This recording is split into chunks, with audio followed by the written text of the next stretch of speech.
Hi hello welcome to post 360. నేను మీ మురళీ రాపల్లి.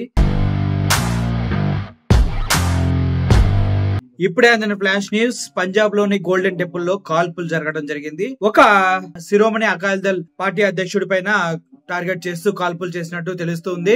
ఆ కాల్పుల్లో అందరూ ఒక్కసారిగా అవాక్ అవడం జరిగింది. గోల్డెన్ టెంపుల్ కి వచ్చినటువంటి ఒక సిక్కుల డ్రెస్ లో ఉన్నటువంటి ఒక అతను గన్ను తీసి సుఖ్బీర్ సింగ్ బాదల పైన కాల్పులు జరిపే ప్రయత్నం చేశాడు. ఒక రౌండ్ ఫైర్ చేయగానే అక్కడ ఉన్న వారంతా చేరి తన చేతిలో నుంచి గన్ను లాగేసుకోవడం జరిగింది. కానీ ఒక్కసారిగా ఈ హఠాత్ పరిణామం వల్ల అందరూ షాక్ అయిపోయినట్టు మన విజువల్స్ లో చూడొచ్చు. అయితే సుఖ్బీర్ సింగ్ బాదల్ పై కాల్పులు జరపడాన్ని తన స్నేహితులు వాళ్ళంతా అడ్డుకొని పక్కకి తీసుకెళ్లిపోయారు. ఆ గన్నును కూడా ఏదైతే రివాల్వర్ ఉందో దాన్ని కూడా హ్యాండ్ ఓవర్ చేసుకోవడం జరిగింది. ఓవరాల్ గా గోల్డెన్ టెంపుల్ పవిత్ర స్థలంలో ఇలా గన్ తో కాల్పులు జరపడం, అది కూడా ఒక పార్టీకి సంబంధించిన నాయకుడిని టార్గెట్ చేసుకుని కాల్పులు జరగడానికి గల కారణం ఏంటో తెలియరాలేదు. వెరీసూన్ దానికి సంబంధించిన వివరాలు కూడా మేము ముందుకు తీసుకొచ్చే ప్రయత్నం చేస్తే ఈలోపు ఆ కాల్పులు జరిపిన విజువల్స్ ఒకసారి.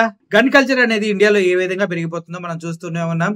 మొన్న రోడ్డు మీద ఒక ఎంపీని కాల్చి చంపేశారు విష్ణోయి గ్యాంగ్. అదే విధంగా ఇప్పుడు మళ్ళీ పంజాబ్ లోని టెంపుల్ పవిత్ర స్థలంలో కూడా ఇలా కాల్పులు జరిపే ప్రయత్నం చేస్తూ ఉన్నారు. ఓవరాల్ గా చూసుకున్నట్లయితే ఇండియాలో గన్ కల్చర్ పెరుగుతుందని చెప్పాలి. అట్ ద సేమ్ టైం ఎవరి ప్రాణాలకి ఎక్కడా రక్షణ లేదేమో అనే విధంగా పరిస్థితులు మారుతున్నాయి అంటంలో ఎటువంటి అతిశయోక్తి లేదు. Thank you for watching this video. I'm Murali signing off. Thank you so much.